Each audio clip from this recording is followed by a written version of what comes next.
It's Wednesday, August 11th here in Seoul. Hey everyone, it's Debbie from Korea Now, and these are your daily headlines.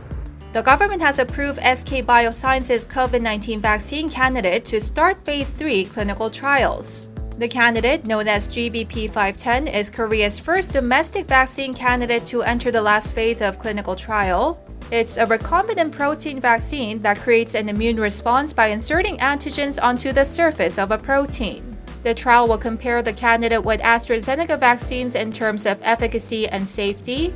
SK aims to produce an interim result of the trial during the first quarter of next year before seeking final approval. Earlier, President Moon Jae-in said the government will provide full support to make sure that the country's first vaccine candidate can enter Phase 3 trials by the end of the year. North Korea has warned that it will make South Korea and the US feel a serious security crisis every minute after the allies decided to go ahead with their joint military exercises next week. The statement was made by Kim Young-chul, the head of North Korea's United Front Department handling inter-Korean affairs, through the KCNA on Wednesday. He said South Korea has denied the opportunity to improve relations with the North and vowed to make the allies realize what a dangerous choice they made by making them feel a serious security crisis by the minute.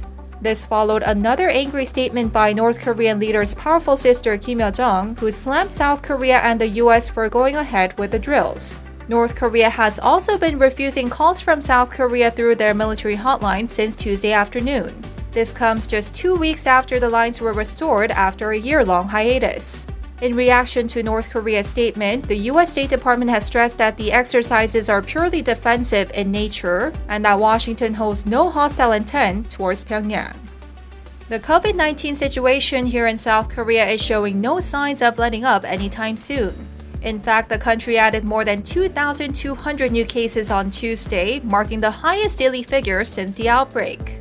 The daily caseload has stayed above 1,000 for the past 35 days, despite the enforcement of tougher social distancing across the country. Official data showed that about half of the newly confirmed cases were transmitted by contact with an infected family member, acquaintance, or coworker. We're also seeing more infections happening outside of the capital, with cases from non-capital regions soaring to a record high of almost 45% on Tuesday. South Korea has been struggling to contain the virus amid rising cases of the Delta variant, as well as the slowdown of its vaccination drive due to supply issues. And those are your top stories. For full length articles, you can go to our official website, linked down below. As always, make sure to subscribe to Korea Now for more daily updates.